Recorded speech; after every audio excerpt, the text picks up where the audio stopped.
Nothing makes me feel more relaxed. I like my ears rubbed. I like my paws rubbed. I like my back rubbed. I like my tail rubbed. I like to relax while I have a massage. It's my favorite thing to do. But if you really want to know what I like, listen close. Rub my belly, rub my belly, rub my belly, my belly, my belly. Rub my belly, rub my belly, rub my belly, my belly, my belly. I like my ears rubbed. I like my paws rubbed. I like my back rubbed. I like my tail rubbed. I like to relax. A massage and some snacks. It's my favorite thing to do. But if you really want to know what I like, listen close. Rub my belly, rub my belly, rub my belly, my belly, my belly. Rub my belly, rub my belly, rub my belly, my belly, my belly.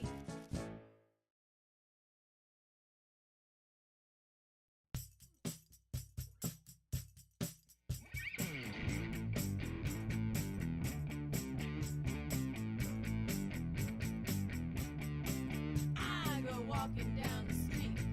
1, 2, 3. I go walking down the street. Look at me. Come on, all you doggies, won't you walk with me? I'm the puppet, puppet, puppet, puppet dog. I go walking down the street. Yes, I do. I go walking down the street. How about you? My mama has a puppet toy that we can chew. Come on, all you doggies, won't you walk with me? I'm the puppet, puppet, puppet, puppet dog.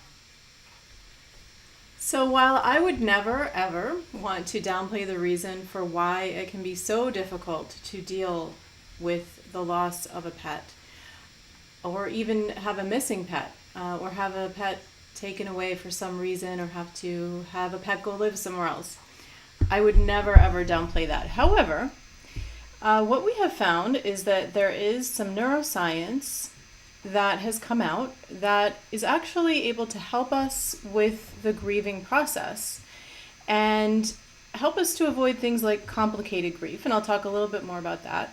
I felt it was important to talk about these findings, not only because they can help people who are grieving the loss of a pet at this time, but also because, also these can help with preventing having a stronger or more difficult prolonged reaction to having a loss of a pet in the future. And also I see a strong correlation between, of course it's not scientifically proven, but I see a connection, let's just say, between animal communication and these scientific findings. And I want to talk about that because I think that's really important and it can help. So welcome to the Animal Intuitive Show, where we talk about animal communication, natural pet care, and we have interviews with experts in the fields of animal care and advocacy. I'm Ann Angela Webb, the Animal Intuitive. I'm a professional animal communicator, meaning I understand what animals are thinking and feeling, and I help pet parents to overcome issues with behavior, emotional issues. I help with physical well-being, with animal communication, massage, and acupressure, which I'm certified in, and I share that information on the show weekly. And also, I'm a licensed clinical social worker, and that isn't necessarily a part of being something officially that I do with being an animal communicator. However, I am putting that hat on a little bit tonight so that I can talk about this because I focus as a clinical social worker on holistic and integrative counseling. Okay, so that all being said, I hope everyone is having a good night, and I appreciate anyone who's here watching or watching the replay. And I encourage you to share this with others because it can really help other people who might be going through the grieving process. Hi, Judy Ann. Good to see you tonight. Thank you for being here. So I'm going to be doing a more simplified version of the latest research than I found out there. I actually watched some videos and did some reading, of course, and I really tried to simplify this. I do want to give some credit where credit is due, though, just to start out with. If you decide that you want to go find some real in-depth information, there is like a over 2 hour long video that Andrew Huberman did. Huberman Labs is the name of his YouTube channel. I think I got that right. I'm going to put the link in the description. And if you really want to delve into this, go there and feel free to watch that too. I hope that you'll stay and watch this though, because he obviously doesn't talk about animal communication. Okay, so oh, hello everyone. Hi Tammy, hi Mel Mac. And no, you did not miss much. I'm late as usual, so it's good to see everybody here. Thank you for coming. And yeah, so I want to start out with this quote from Dr. Mary Frances O'Connor, who's a leader in the world of neuroscience. And she is also going to actually be coming on the show, but she won't be able to do that for until March, I believe. So hopefully nothing will change with that, but she's extremely busy right now. I actually think Andrew Huberman is I don't know if he's had her or he's having her on a show, so she's really in demand right now. So I'm really happy that she's agreed to come on the show, but of course it's going to be delayed a little bit. Okay, so Dr. Frances O'Connor is the person who did some really great research on the neuroscience of grief through the University of Arizona. And I'm going to just quote something that she says, which is, when we experience a loss through death, our brain initially cannot comprehend that the dimension we usually use to locate our loved ones simply doesn't exist anymore. And that was from her book, Walking in the Dark, which is Walking in the Dark, creating a new virtual map in your brain after loss. I also want to mention that I am not a vet, and I am not in really talking as much actually about animals in this episode. I'm talking a little bit more about people because we're talking about pet loss, but I do want to mention that, and I am not treating anyone with being a licensed clinical social worker. And if you are having any sort of really strong reaction to for any reason, loss of a pet or otherwise, please follow up with your provider for, help in that situation. Okay, so what does creating a map mean when after loss? Oh, you guys have tornado loss. Wow, tornado warnings. Yeah, we've had a little lightning tonight. Well, be safe, be careful. Okay, so Dr. O'Connor led a team of researchers. I have to just slow this down a little bit. Got a little teleprompter. It's going really fast. Okay. Dr. O'Connor led a team of researchers, as mentioned, who made some important discoveries about grief, and more specifically, how to prevent complicated and prolonged grief and its relationship to rewards pathways, which I will talk more about in a moment. Okay. And by the way, Dr. O'Connor has a survey on her website. I will have that in the description too. And you can take that survey and you're supposed to get results about if you are in the process of grieving. And it can be grieving many different things. It doesn't necessarily have to be a death. And you're supposed to get the results of that. And you'll also be contributing to some scientific research. So you might want to check that out. Okay, so moving on. I want to just give a little bit of an understanding of what complicated grief is versus just, regular grief. So complicated grief occurs when an individual experiences prolonged, unabated grief Excuse me. And the neuroscience is now helping with how to move forward in, and also how to help to prevent, and also how to help when there is complicated grief. I think it's important to just touch on the stages of grief as we've traditionally understood them, and some misunderstandings that we may have about grief. So in 1969, Elizabeth Kubler-Ross wrote a book on death and dying, and she, in that book, went in depth into the stages of grief as we have come to understand them. And she taught from the perspective that we go through 5 stages of grief, and that we go through them in a certain order. And I remember studying this in graduate school and was taught this way, but this theory has evolved because graduate school was a very long time ago for me. And I am, by the way, no way dismissing or downplaying the work that Elizabeth Kubler-Ross brought to the world of psychology, and the understanding of grief has been very important, and it's really laid the foundation. But more has been discovered as things will be, things that evolve. And we have found that the stages of grief are not always linear, so they don't always go the same for everybody in the order that we traditionally understood them. And we can even go back and forth in the stages of grief. And just to lay some foundation about what we're going to be discussing, I'm just briefly going to go over the 5 stages of grief. Many people are familiar with these, but just really fast. Denial. Oh, I also want to mention, if anybody does want me to communicate with their pet on the show, I will be doing that after this. And so if you're watching, I try to do timestamps if we end up having people come on who want me to talk to their pets after the lesson, vice versa. I am extremely busy right now, so I don't know if that'll happen, but fast forward if that's what you're looking for. Okay, so denial, this can't have happened. Denial's a stage of grief. Used to be the first stage of grief. This cannot have happened. It just can't be real. Then anger. So I'm going to kind of talk about people, animals, and things during this, but more so animals because this is an animal-related show. And thank you so much, Mel Mac. I appreciate you mentioning that. If you do find this beneficial, please hit the thumbs up button and make sure you're subscribed to the show. Whoops. Okay. I lost myself here. And you will get, if you hit the notification bell, you'll be notified in the future when the show was coming on. Most people know that, but thank you so much, Mel Mac. I appreciate it.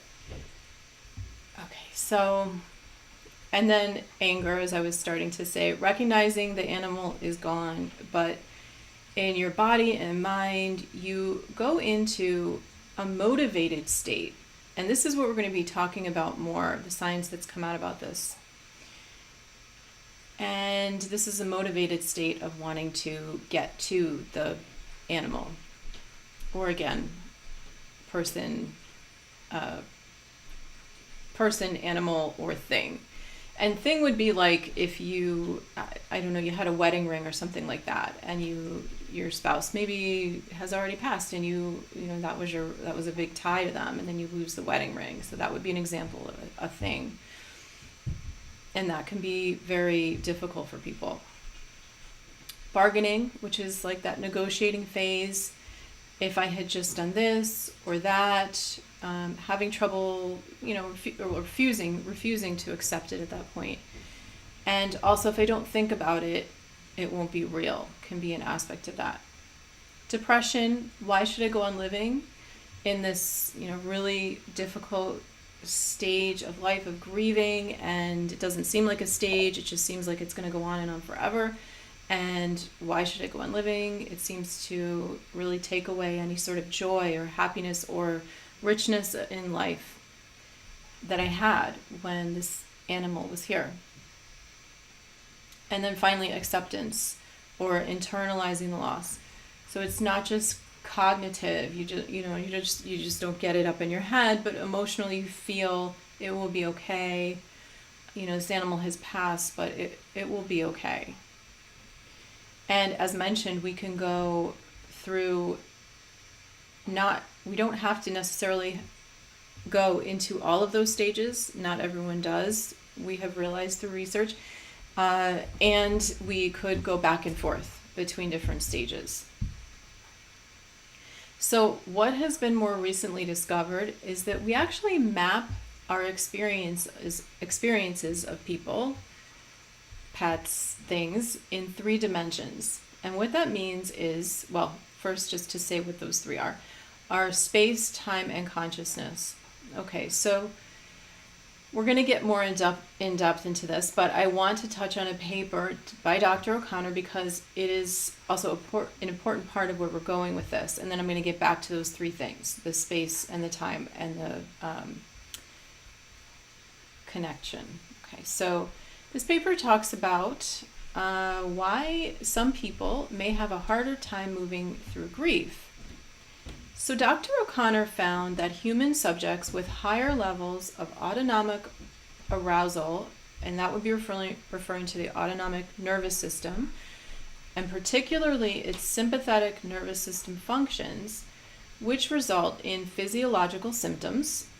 So that would be like anxiety and fear. So like sweating, palpitations, dry mouth, lightheadedness, upset stomach, those can be signs of activation of the sympathetic nervous system. The people who have a higher likelihood towards those types of symptoms statistically have a higher likelihood of having complicated grief, maybe even more prolonged grief. And again, I'm going to let Dr. O'Connor, when she comes on the show, get more in depth into this. I'm giving an overview. So if you're ever anticipating losing someone, which of course we all will in our lifetime, of course, it would be beneficial to make a conscious effort of keeping our epinephrine or our adrenal levels down, just as a course of how we live our lives, especially if you know yourself to be somebody who tends to be more anxiety prone. You would want to try to work on that when you are not going through grieving, because it will help you when you do have to deal with loss. And it's interesting because this research is not actually seeing the link between higher levels of autonomic arousal pre-grief in depression alone. So if somebody just has depression, they're not making this connection. It's specifically having to do with grief. So the conclusion, of course, would be to try to counteract those states in your life before you're in the grieving process. And that would be, things we talk about here on this show, like acupressure, massage, activating the vagus nerve, which I'm going to talk briefly about here today. I was hoping to have some nice little charts, but I didn't get to that, and I apologize for that, but so I'm just going to show you something really simple that can be done in a little bit. Okay, so I want to quote Andrew Huberman. He put it in a great way. He said, it's being somewhat inoculated towards your likelihood of experiencing complicated grief by reducing your levels of adrenaline. He mentions that this prepares us to access grief when it's appropriate, and I'm getting to that, and yet being able to move through it at a pace and in a way that's most appropriate to us.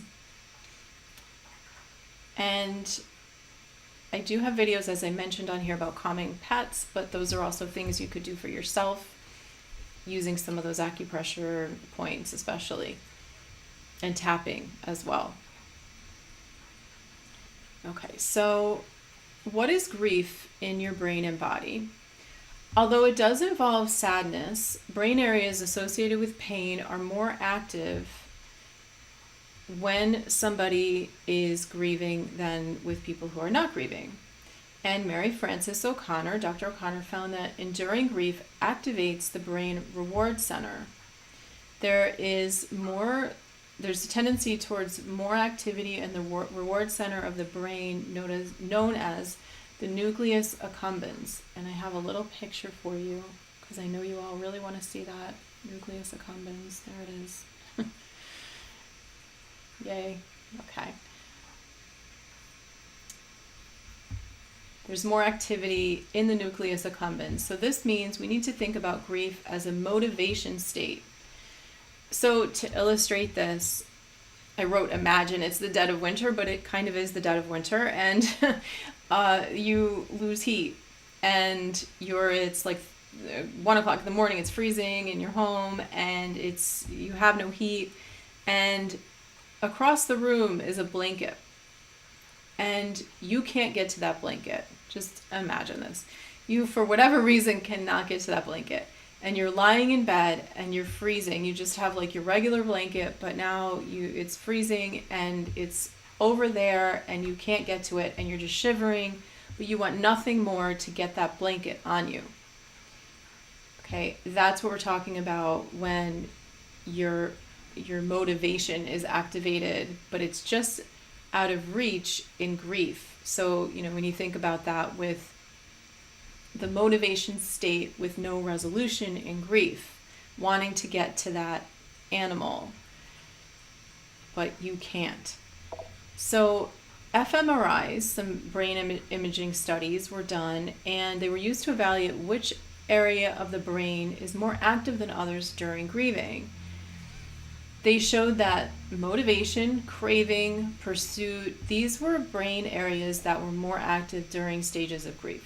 So they were showing that grief is not only a state of sadness and pain, but it's a state of motivation and desire to get to something just out of your reach until you remap your relationship to that animal.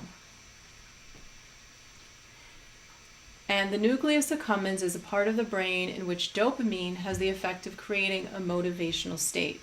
So dopamine is not only associated with feeling good, as we tend to think. Okay, so dopamine is about placing us into a state of desiring things and seeking things.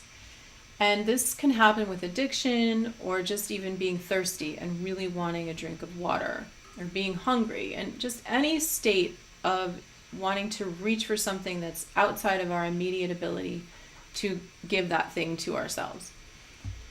This is very important for understanding grief.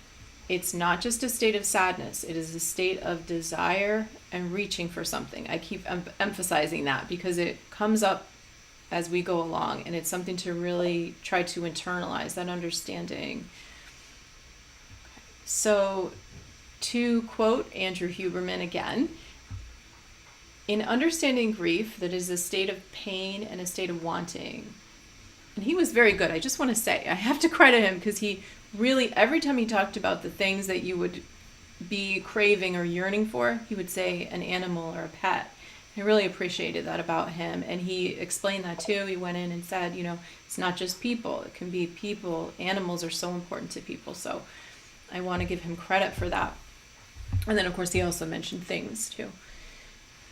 So I keep interrupting my own self. So losing a pet or missing or taking away that pet, that state of wanting and desire drives an activation state in us.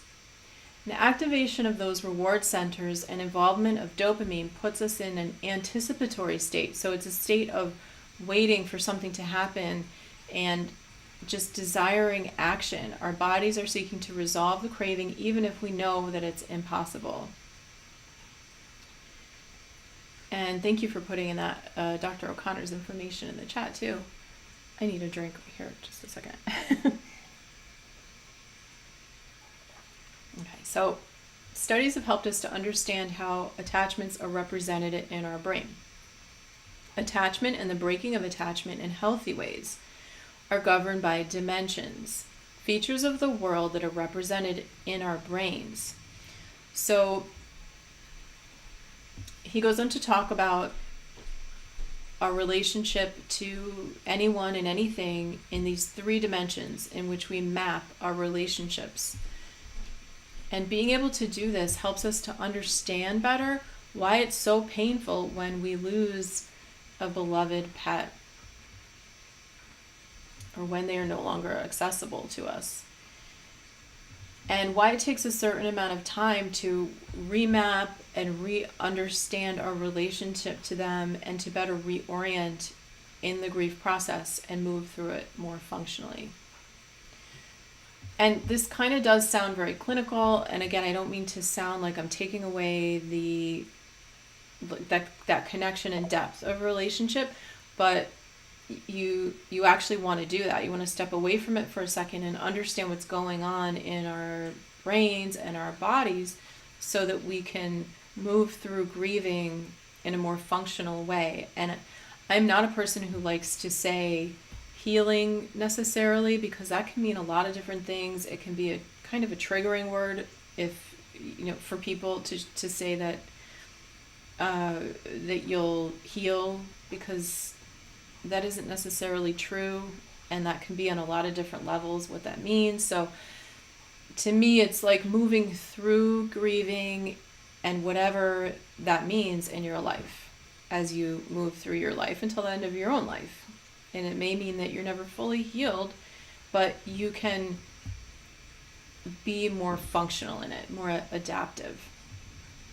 Okay, so again, the 3 dimensions with the grieving process that we need to remap have to do with space, time, and closeness. And these have to do with how we relate to an animal or a person or a thing. Okay, so, and I'm mentioning the people again too, because sometimes I think even though we're animal people, here sometimes it can maybe make a little bit more sense when we first think about it with a person. Maybe for some people, I don't know, but I just want to mention that. Okay, so in order to move through grief, we're working with a map of emotional closeness in the brain and body that is interwoven in a very intimate way with a map of where the being you are grieving is in physical space to you. So how far they are from you physically. Okay, so, and then also time. How long until you can see them again? In other words, how long will it take for you to reach them or for them to reach you? With the space and time component, those things change when you lose a pet, because obviously you physically you can no longer walk over to them, and you no longer have a sense of how long it will take to get to them. Those things now have shifted. And also because if we are very attached to another being at a deep level, this is almost always connected to our recollection of memories that we have of them. We use those memories to recall what has happened with that being and what was just going on, where it happened, when it happened. When our loved pet is gone, our episodic memories are still linked to our feelings of attachment. So grief is the process of uncoupling that attachment in relationship to space and time. In grief, our entire memory bank and ability to predict where and when they will be, when we can, so to speak, feed our attachment, the whole map becomes, and I'm quoting Andrew Huberman here, obliterated, because I think that was a really important way to put it. But the attachment persists because of our memories in that grief process. So you still have those memories, it still keeps you attached. And that rich memory bank, it doesn't go away, and it continues to make predictions, which is what our brains do. It makes predictions about when we will see that loved one. There are neural circuits that put us in a state of still seeking them as we did before, even though logically we may know the reality of the situation. It's very disorienting to maintain this attachment and not be able to make those predictions about when you're going to see that loved one. So still having the attachment, but you don't know, your brain can't predict. It's distorting. When am I going to see them? It used to be this. Now that's not right. Your brain's like having issues. It's kind of going on the fritz a little bit. So the brain relies more on experience than knowledge. So you can know something, but your brain's going with what it used to know, what it experienced before. The closer to someone we are, the more information about them we have, obviously, and the more the brain has, and I quote, implicit and I quote, implicit unconscious notions of where and when and how they will show up. So what can be done to help us in grief? Psychologists and neuroscientists are suggesting the best way to move through grief is not to devalue or pretend the intensity of the attachment doesn't exist, but instead to change the sense of time and space. So this is this remapping we're talking about. So we know scientifically speaking that the brain works in a way so that when anything reminds us of or we think about our pet, it pushes us into that state of wanting to act in a way that was like when they were here. It's important to mention that there is nothing wrong about that emotional state of grief. We don't want to devalue that at all. But to help in the grieving process in a way that is more functional and adaptive, we need to recognize that the brain is doing things that we are not necessarily aware of consciously. So the brain is trying to get us to attach to the animal in the way that we used to. So this means there's some steps you can use to hold that attachment in your mind and heart, but that can help with grieving, for lack of a better way to put it, more effectively.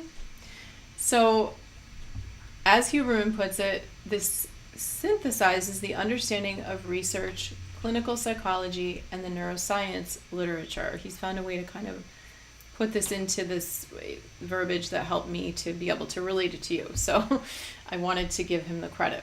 So it's important to keep in mind that you don't want to undo that attachment to your beloved animal.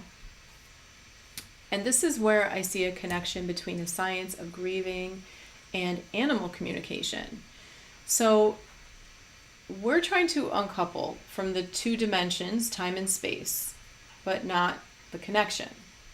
So what can we do about this? Well, setting aside dedicated time, and this can be whatever you can manage.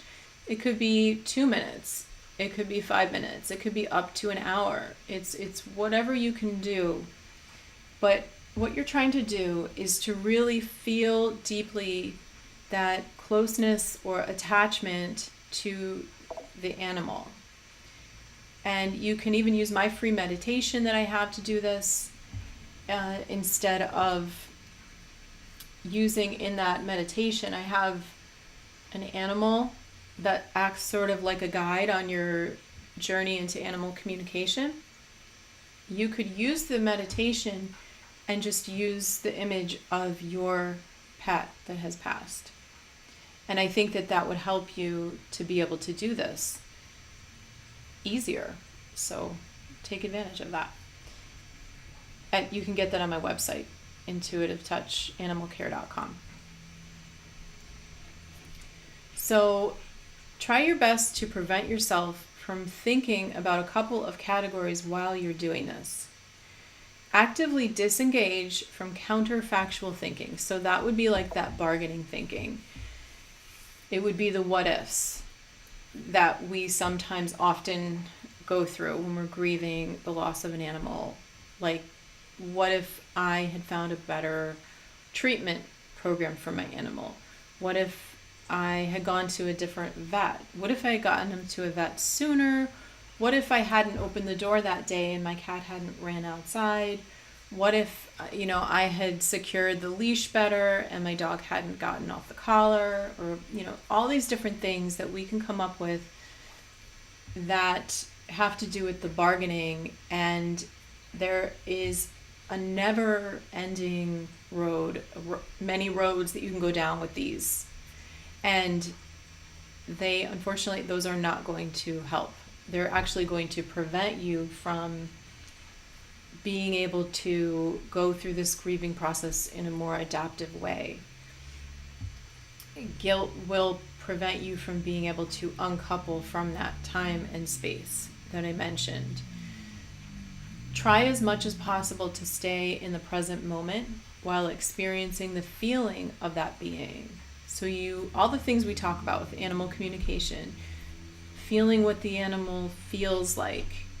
Really, I try to teach people a couple of different tools for animal communication, but one of them is really becoming the animal and feeling what it feels like to be in that animal's body. Feel what their paws feeling, feel what their arms feeling, feel what their fur feels like. Sorry, my dog just jumped down. Feeling their energy and being present in that while experiencing that feeling.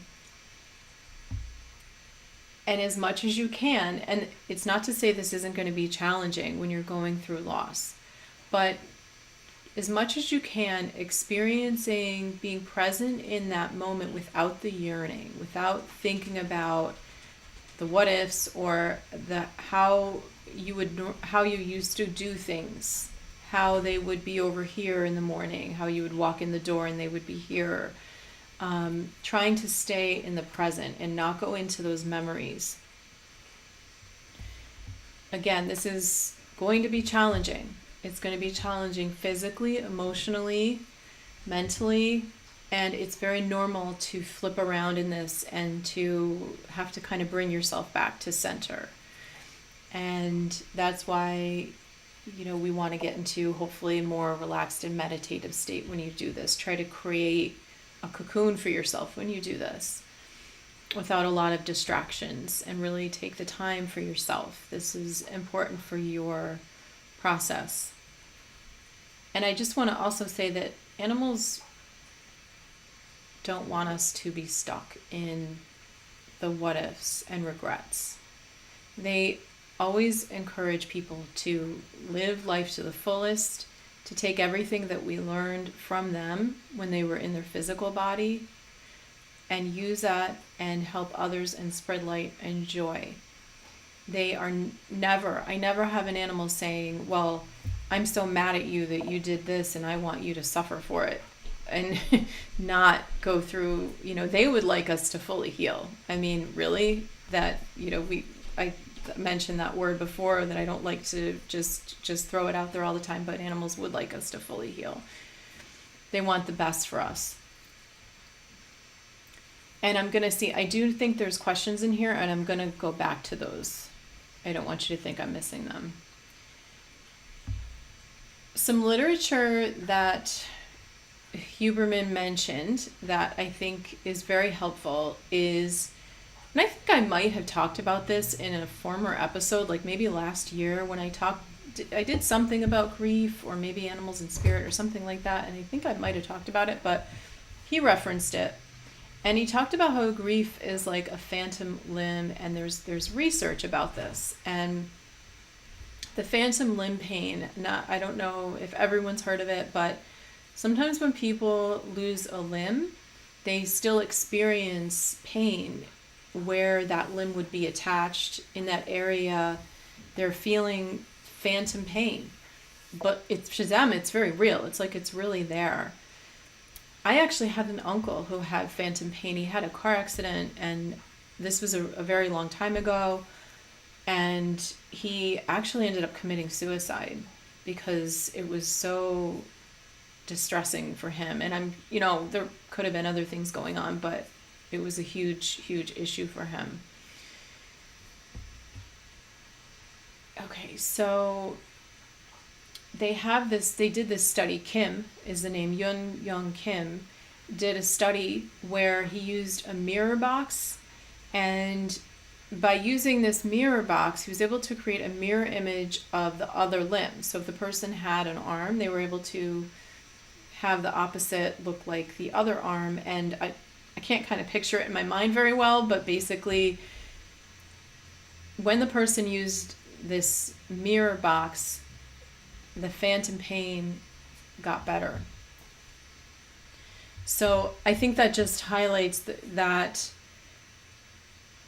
our brains do a lot of interesting things that we might not think are possible.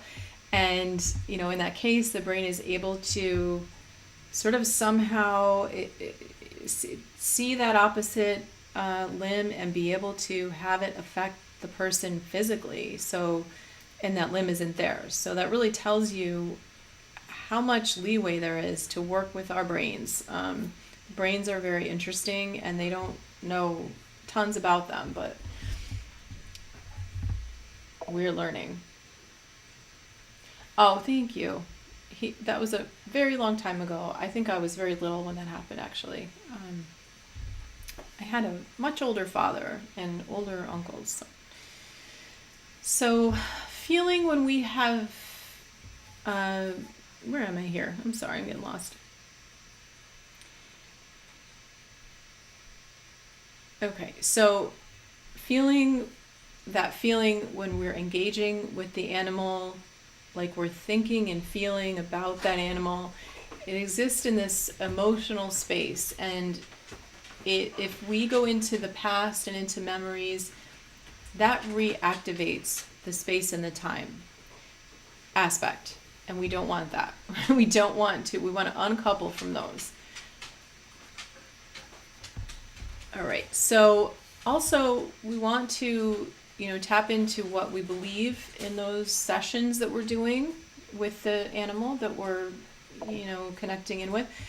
Spiritual beliefs will come into play. So you might, without the yearning part, without letting yourself go into that, like, I'm trying to get to you, imagine what it is that you believe, the form they are in now, based on whatever your beliefs are. So if that's heaven, you imagine them and running around this beautiful place, do that. Dedicating some time every day if you can, maybe every other day if you can't, but trying to do what Huberman calls rational grieving. It's a clear acceptance of the new reality, and the pet doesn't exist in the space-time dimensionality that we knew them in before, but yet we are holding on and we're anchoring to them, to that attachment. It's not unhealthy anchoring and holding, and holding on to them in this way helps us to not go back to those memories, and because those things are going to lead us to look for the pet. Those things are going to push us into going into that state of yearning and wanting and going towards them. So allow yourself to go into this current new configuration of what the animal might be at this time. And that emotional bond is still maintained. And again, it's not necessarily easy, but it is one of the most adaptive ways of doing this. And also, if, and this doesn't mean that you wouldn't do other things that you might do in the process of grieving. So you might want to go to a therapist, and this doesn't discount that, but it's something that you can add into this process to really help you adaptively grieve. And also, just to mention, 1 in 10 people experience complicated and some prolonged form of grief. Maybe that's because we haven't really fully understood what grieving was, and we're starting to. And I also just wanted to mention, because it helps to highlight some of this, we have proximity cells, which would be like if you went into your kitchen in the dark, you get oriented to where things are because you've been there before. You have neurons in the hippocampus that start to engage in these activities because you are in the expectant proximity to the sink where you want water. And these same neurons map our emotional attachments. So we generally know where to find them and where they live and just where they might be, are the beings in our lives, the people, the animals. And these proximity cells are involved in that. We also have trace cells that orient us to space and time. And so these trace cells, when activated, they expect something to be there and it's not there. So these trace cells become very active when we lose someone. The neurons firing closely associated with neurons that tell us where things should be and what you should feel, that you should sense that expectation. They should be there when you get up in the morning or come home. And it can be very confusing. So to retrain our brains in this process of adaptively grieving. And also just want to mention that this research is helping us to better understand why 2 people can experience grief differently. So if you and your spouse or a parent and a child have an animal that passes, they might experience the grieving process in a different way, because we're all different. We have different, we're made up differently. So it can help people better understand why somebody isn't going through the grieving process the same way we are.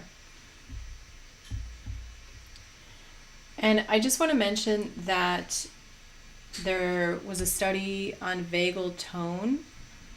The vagus nerve is helpful with our ability to slow down our heart rate, and that can impact our rest and digest, our calming, our digestion and falling asleep. And we can actually access the vagus nerve through our ear. So this was the part where I wanted to have a nice diagram for you, but didn't get to it. And I just want to show you, if anyone wants to take a moment to do this, this ridge here at the sort of midpoint of your ear, above your ear canal, but you have this ridge. Right above that, you have a dip that goes in right in there. And if you just massage, you can go in any direction. You could go in a circle, you could go back and forth. That is a very relaxing thing to do, and it can help with vagal tone. The better your vagal tone is, the more helpful it's going to be with stress. Higher degree of vagal tone is what it's called. Okay, so some people have better vagal tone than others naturally, but you can help to stimulate it doing that. And you can also do it with exhaling. So that breathing in and slowly exhaling can help with that as well. And if you notice when you're maybe really stressed out, you tend not to exhale. It's like hyperventilating. You need to exhale slowly. Vagal tone, you're activating the brake on the stress system as a default. Some people just have it as a default, they do it more, and some people need to practice it more. And also wanted to mention that writing might be helpful when we're doing this connection exercise. Maybe writing to the animal that's passed might be helpful for some. And something else that can be helpful when you're going through the grieving process is really trying as much as possible to make sure you get as much sleep as you can, because sleep has a big impact on our stress levels. Okay, so I wanted to just check in with the chat. I saw something way back here taking can prolonged grief become depression? I would say they're interwoven. You're probably experiencing depression if you're in grief, but I can't say that definitively, and I don't know that we 100% know that for sure with the research, that they have to come hand in hand, but I would sort of suspect in most they do. Okay. And again, if you're experiencing anything that's really weighing on you, never be afraid to seek out help, to reach out, and whatever works for you, whether it's going maybe to a naturopathic doctor might help you with some of what's going on in your system when things get thrown off when we're going through grief. There can be things like supplements and just different things that can help with holistically with the grieving process, or whoever you go to, and that might be a therapist. Or also it could be seeking an animal communicator.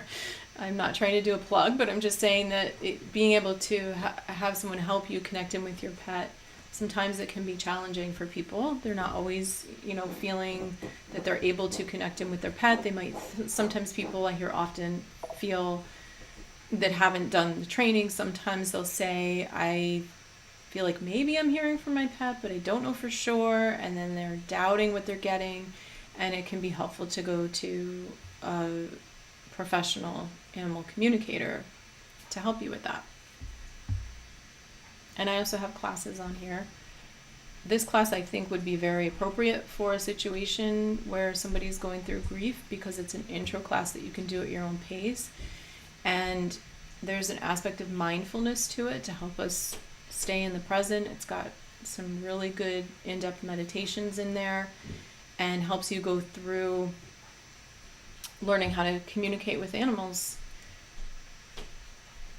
at your own pace.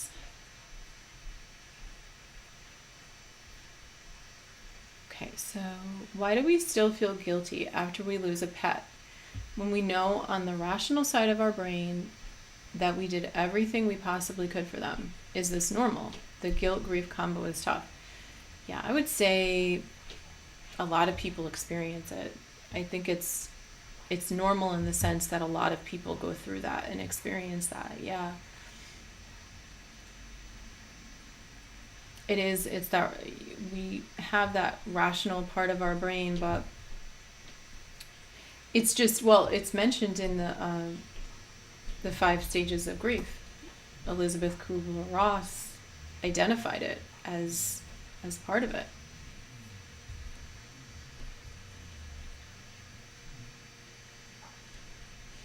Intertwove, right? I mean, invented a new word. Let me see if I missed anything else.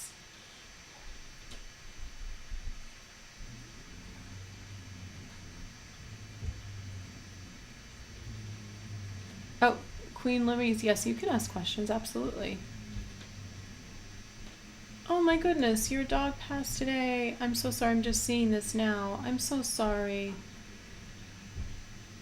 Well, you're in the right place. You're with people who understand the intensity of losing an animal, and I'm just so sorry that you're going through that, and I hope this has been in some way helpful. Thank you for coming tonight.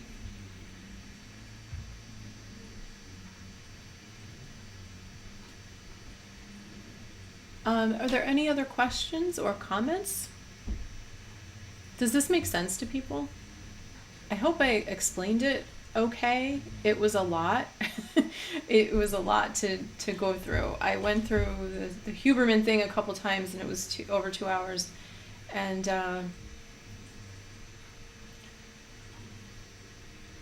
so I hope I was able to summarize it in a good way, relatively good way. Okay, I don't see any other questions.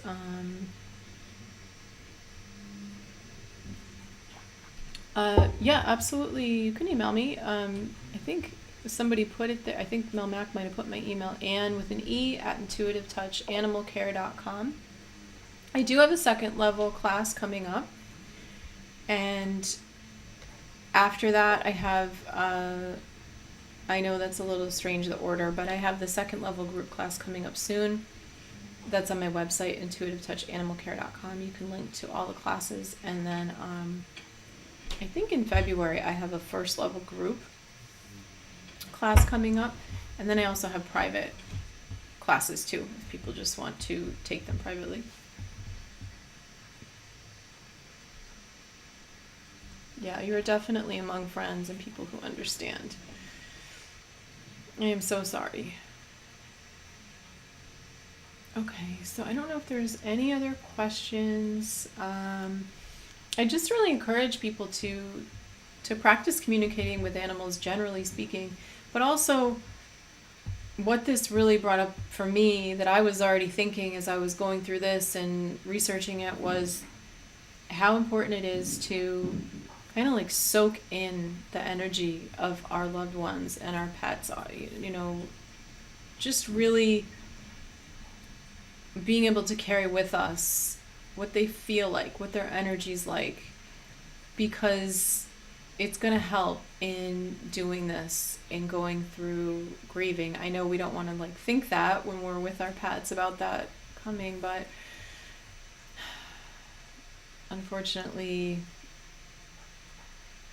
we will probably have to deal with it at some point. It's really a hard reality of being a pet parent.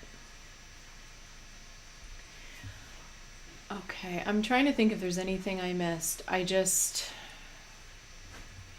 want to thank everybody for being here. I know this is kind of a hard topic. It's kind of heavy, and I appreciate anyone who stuck around to watch it. And, as mentioned, check out the free meditation. And I have some guests coming next week who are wonderful. We've had them here before, Nancy and Amy from Tallgrass Acupressure, and they're going to have a great lesson. They are who I went to school for acupressure who I took it from. And they've been on before, but they're really just incredible. So I really encourage you to come next week. Thank you so much, Melmac. You are the best. I love you. Thank you so much for everything you do. And please be safe. It sounds like you were the one with the tornado coming, so please be safe. If you have a tornado coming, please be careful. Yeah, hard but necessary.